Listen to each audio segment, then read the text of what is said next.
Hi there and welcome to another Raid Shadow Legends video. I'm IceMan and today we're doing a guide on one of the oldest champions on my account, one of my first legendaries, none other than Suzerain Katonn. He's an attack based legendary with the undead hordes, and yeah, let's dive into him, shall we? So I've had this guy, I'm going to give you a bit of history with this guy since he is one of my first legendaries. I've had this guy for ages, didn't really know where to use him initially when I first bought him. In the end, I actually started using him as my campaign farmer, and I have to say he's a quite good campaign farmer. You know, he's no 6-second farmer, 7-second farmer, but he'll do it in a respectable sort of 14 seconds if built correctly. So you know, that's really not bad at all, and I was happy with this for a very long time. I've used him as my farmer for probably nigh on 9 months, something like that. I've recently swapped him out for Queen Eva because she is faster. But yeah, anyway, I thought it was about time I did a guide on this guy, so let's dive into his kit, shall we? Now, I will start off by saying this guy is a little bit old hat. Yeah, I know, I like to do my funny little meme videos. But, you know, no, in all seriousness, he is. You know, he's one of those old champions that kind of needs a relook. He is cool, he is a good champion, and he's really got his uses in certain places, but that doesn't mean he's not deserving of a buff, because I do feel that he is. Although other creators have said that he's good the way he is and brilliant the way he is, he's too niche the way he is the problem. And although you can use him in areas, he doesn't shine in any particular area. Whereas if you give him a couple, well, one buff in particular, maybe two, all of a sudden he becomes at least a top mid-tier legendary without even being busted. And that's the sort of area you want to keep people in, really. He's still good at the bits he does, he's just niche. You know, anyway, so let's dive into it. Temporal Nova, his A1. Temporal Nova, his A1 attacks all enemies and has a 35% chance of placing a 30% decreased speed debuff for 2 turns. This can actually be booked up by a further 15%, so you can get that up to, what, 50? And, you know, 50 is not bad, it's not brilliant.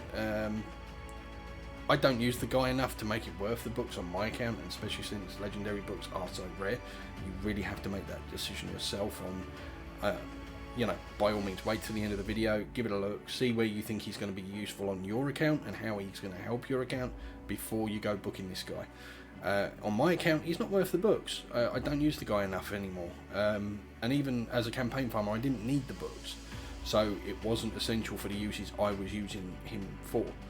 To be fair, I may actually use him a bit more in the arena now, but not a huge amount. Anyway, so, you know, it's an okay A1, and the good thing about this guy, we'll say that straight out now actually, this guy has an AoE on all his abilities.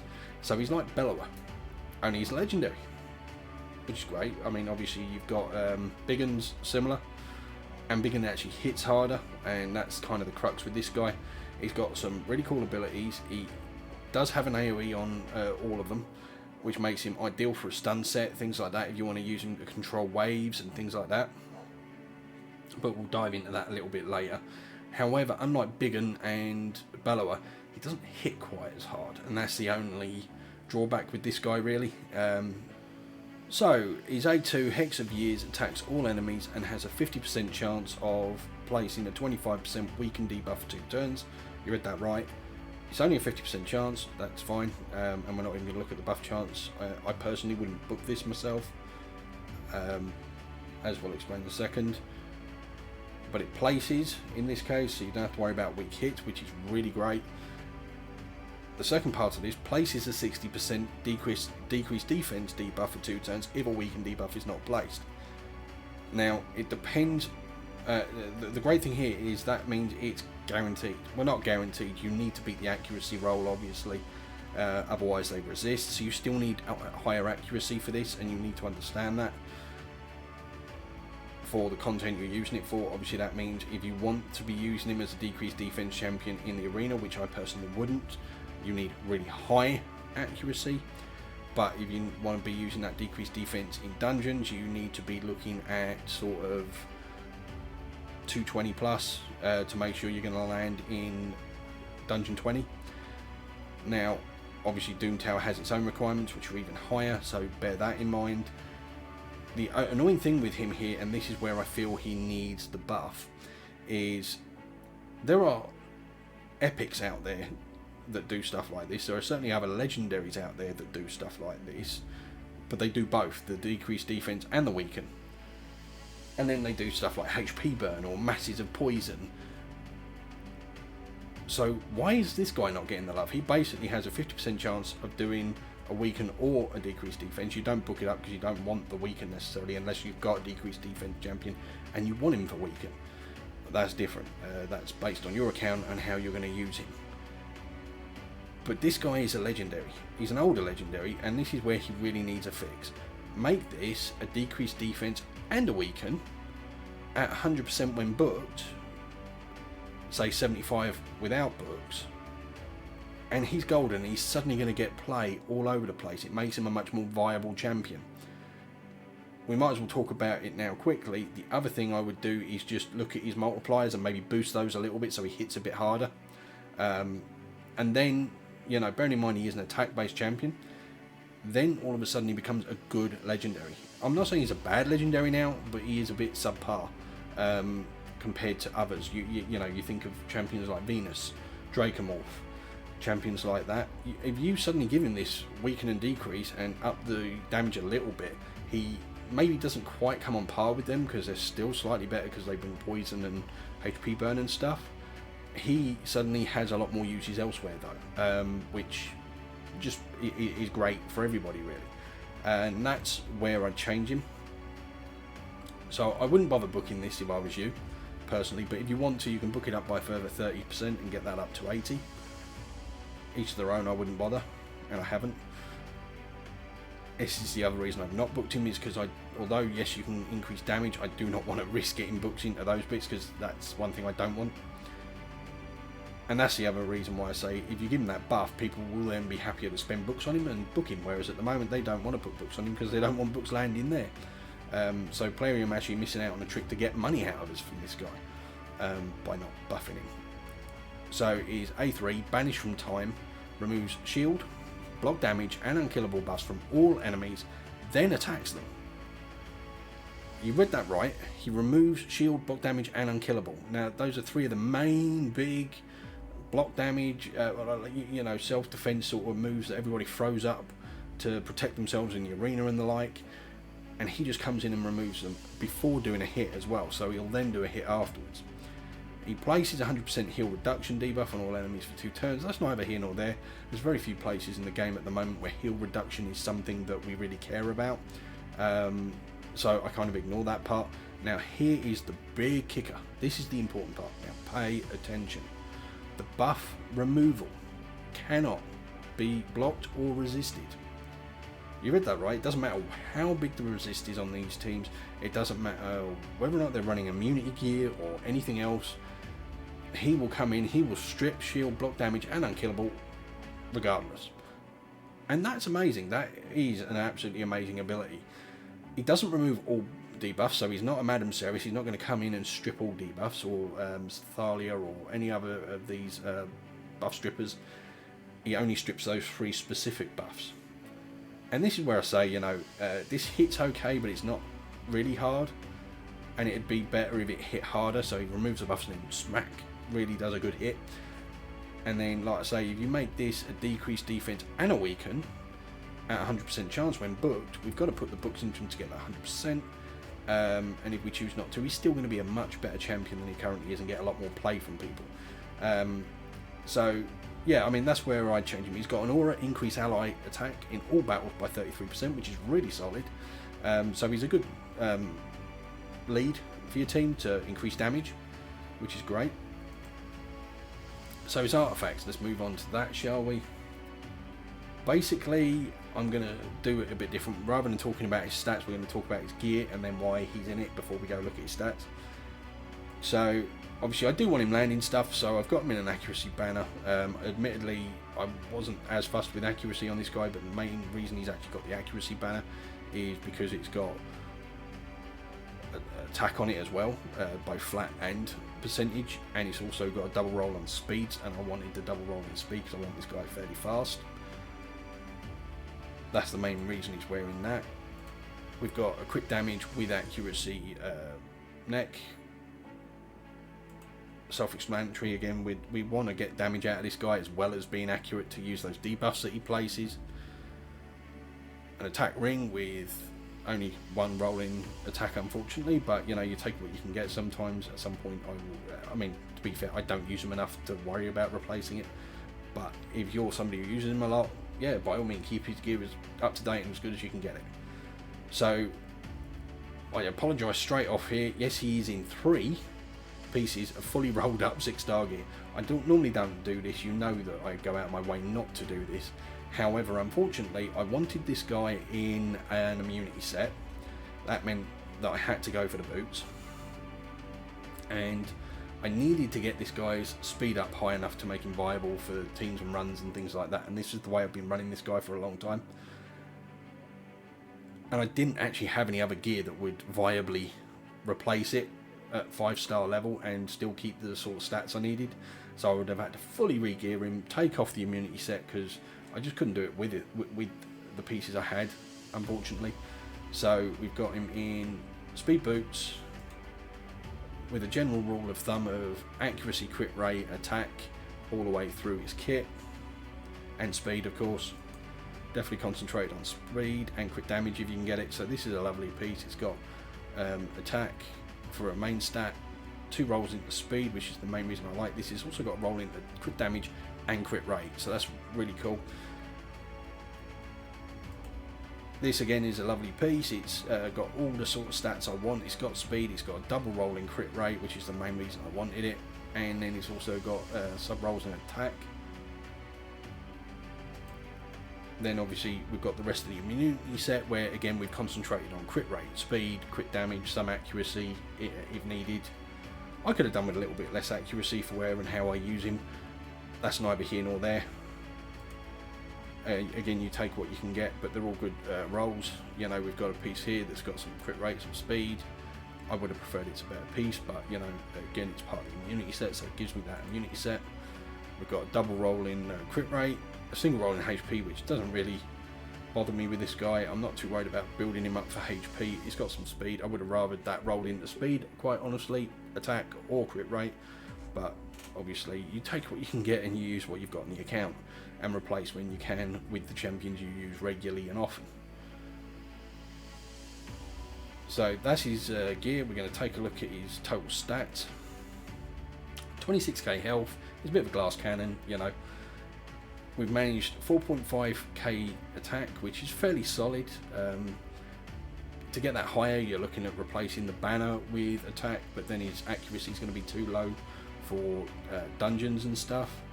If you're not planning on using him in any dungeons whatsoever, or caring about using his A2 for the decreased defense / weaken, then by all means remove any accuracy, go for attack, boost his attack up, you'll boost his damage up.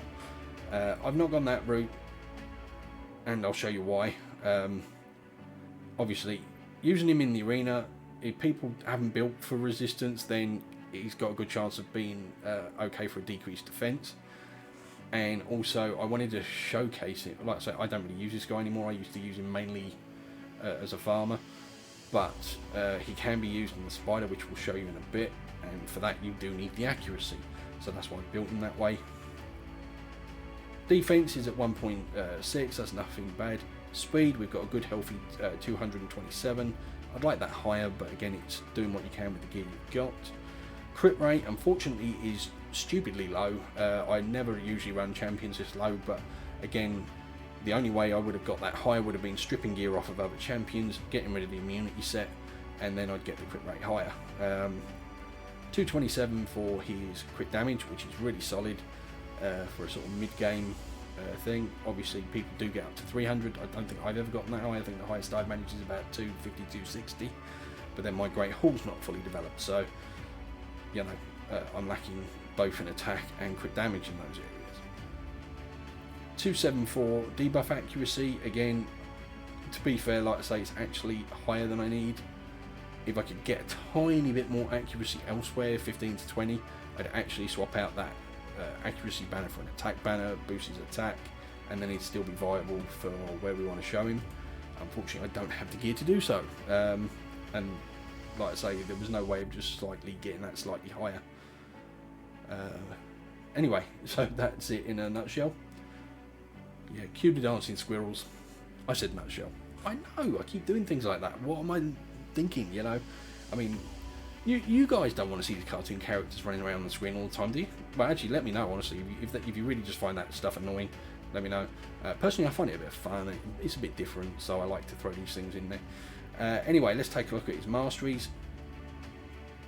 I'm not saying I'd necessarily go this route with him now. Obviously, I built him this way a long time ago, and I've not redone his masteries.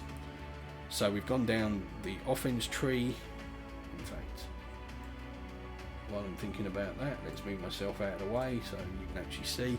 So we've gone down the offense tree. Crit rate, crit damage, gets more speed from kills, more damage on a first hit, a chance to reset abilities when he does X amount of damage. That's probably not necessarily the right one for him there. If you're asking why, it's because he quite often doesn't do enough damage, so it might do in waves and stuff, so it might proc then. That's what I mean. If they boost his multipliers a little bit and he's more likely to do that damage and he can proc things like this, then that even makes him again even more viable in the arena and stuff, so that if you get a shield stripped and then but you've not managed to kill everybody and somebody comes up and puts another shield up, if he can do it, then he can come up and do it again, which just makes him that more viable. Opportunist increases damage inflicted targets with stun, sleep, fear, true fear and freeze. I quite often use stun champions in the arena and stuff, so it makes sense to pair him with that anyway. Stoked Fury increases damage for each debuff on this champion. Again, if you're going to be playing him anywhere, really, you're always going to be getting debuffs. On a first hit, you're not going to do as much damage, admittedly, but again, it's also based on where you're trying to get down to on the tree. And then we've gone for Flawless Execution for the extra 20 crit damage. We do want him landing stuff, so he has got accuracy. We've got the ability where he can decrease people's turn meter with his A1, which obviously helps. We've gone for the Sniper Mastery, which quite frankly was actually in hindsight probably a bad idea. It helps place the A1 more, since I've not been booking him. It gives you that extra 5% chance. However, it also means you're more likely to land the weekend, which we don't really want to land. So it's swings and roundabouts, and you have to make that decision for yourself. Obviously, he does throw out debuffs, so we've gone for Master Hexer to increase the debuffs.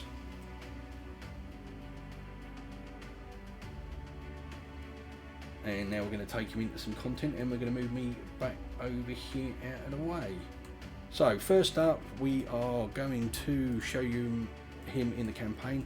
Now, he's not built exactly the way I was using him for a campaign farmer. I did change him up a little bit, because obviously I've not been using him for a campaign farmer for a number of weeks now. So previously I had him built for a little bit less crit damage, and his crit rate was higher, and I wasn't worried about the immunity set. And then when I swapped him out and I started using him in the arena and not in the campaign, I decided that immunity was the way to go for the arena, and so changed his gear up a bit, and I couldn't quite get his crit rate there, which has an effect. So this is how he does in the campaign anyway. 12-3. And you see, that's the problem with not having the 100% crit rate. If he had the 100% crit rate, he would have floored that first wave and it wouldn't have taken 2 hits. But with his speed, he can actually get 2 hits. So there you go, 10-second farmer. Yep, I swapped him out for Queen Eva, who's a whole 3 seconds faster. Yeah, I mean, there's not a lot in it, you know, at the end of the day, guys. And partially because it was a new champion, I wanted to try her out. I wanted to see what she was like. She's also supposedly quite good for ice golems and stuff. You know, if you're not sure, if you take a look over there, you can see the guide I've done on Queen Eva and make your own mind up. But yeah, he's a perfectly adequate farmer. He does it reasonably well. You build him out, if you've got the gear especially to build that crit rate up to 100, which I used to have, then he is a bit more sustainable for it. It's still a little hit and miss sometimes. You might get it between 10 to 14 seconds is the average. Obviously we got the faster run that I tend to get with him there, which is fine. But as you can see, 10-second farmer. Yes, he's got some good gear on. He's not the same as Queen Eva in that Queen Eva you can do, if all you want to use her for is a farmer, you can throw her in there with almost no gear no masteries, any of that stuff, and she will still just run through it and bomb through it. You know, check out the guide if you're interested. He does take gear to do this, but again, if you've got him and you don't have Queen Eva, it's a no-brainer. He's a good campaign farmer then for you. So let's take him into the dungeons. We'll have a look at one dungeon, to be fair. Now, obviously, coming up, you can use him in Dragon's Lair, especially if you put him in a stun set. He's going to help with controlling waves, as well as putting decreased defense and all that out there if you keep his accuracy up high enough. The only problem for Dragon's 20 is obviously he's the wrong affinity. Ice Golems, you know, he's okay. He'll do the work. He does some hits. Again, if you're going to be using him more in dungeons, then I would suggest going the route of putting him in a stun set or a day set, something like that, to sort of take people's turns away, freeze them. Obviously, stun is the best one because people hit don't wake up. If you haven't got that and you've got the day set, at least they lose their turn. So, you know, day set's an option at least to help keep people under control. Either way, you're golden. Fire Knight, he's no good, quite frankly. He's got no multi-hitters. He can be a decreased defense champion, but it's not reliable unless they buff him. And that's about it, really. Now, Spider, on the other hand, is actually pretty solid. He's got that decreased speed on the A1. Now, if you're willing to put the books into him and risk not using him for the decreased defense, and you're like, well, I like the idea of this guy for the shield strip, for the arena, and I actually really like the idea of using him in Spider, I'm going to put the books in him, then by all means book him. He's then got, you know, a 50% chance of, was it 80% chance, sorry, booked, of landing this 30% decreased speed on an AoE. And coming up in the game, obviously up to about level 16, your best bet is to just try and nuke everything down with lots of AoE champions. For that, he's pretty solid. You can build him to do some okay damage. He's not the highest damage dealer out there, I've already said that. But you can build him to deal some pretty decent damage. And, you know, 1 to 15, he's absolute golden. He'll put out decreased speed, which is going to help you anyway. Decreased defense or weaken. And he's going to be nuking everything down. In the later stages, he's still handy for that decreased speed and the decreased defense or weaken. It's better than if you haven't got anything. So we'll show you him in a 20 run here. Obviously you can use him as the lead here.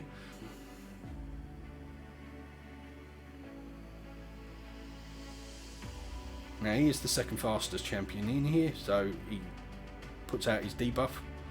There you see, so we've got either weaken or decreased defense out on everybody.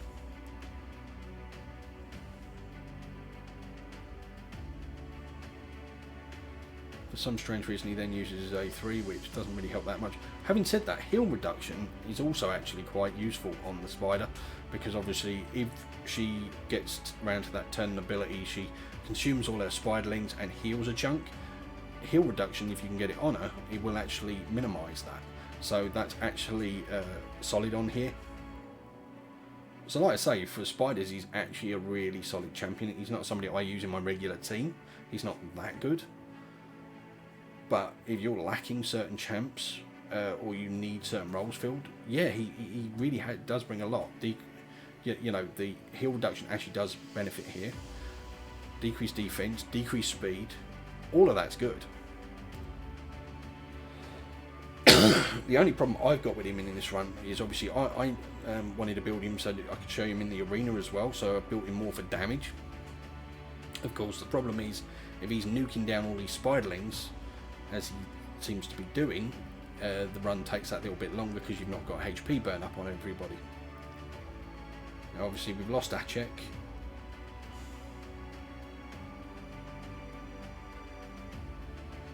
Up to should hopefully pick him up in a minute. Oh, now I had already done a run with this and it actually went quite well, but this is starting to look a bit shady. I didn't see her pick anybody else up. Why is she not picking people up? There we go, finally. Of course, she went and used her speed up and heal right before that, which was totally bloody pointless.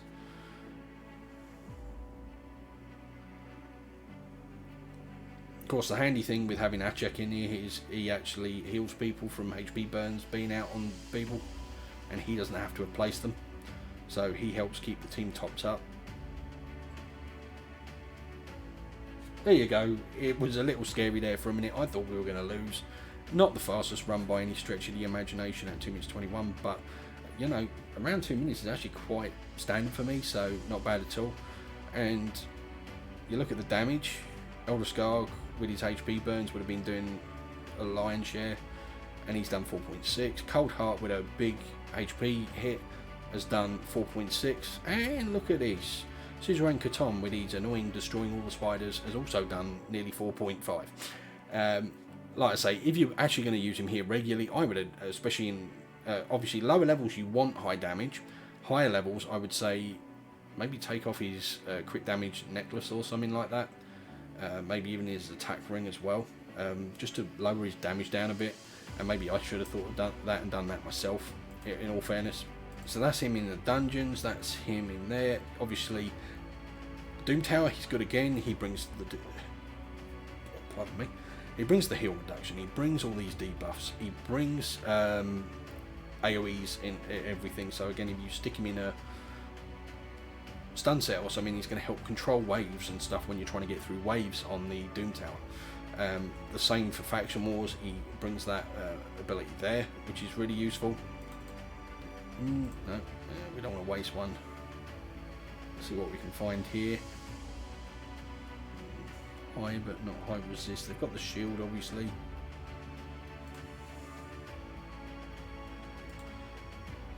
We'll see which one comes out better. So you've got a highly defensive team here again that has a lot of shields. You know, I can block them all off and stop them doing their stuff. I'm actually going to purposely take Hegemon out. Let's bring it in. Shall we bring in green, red, blue? Alright, we'll bring in a more defensive champion that's a nuker.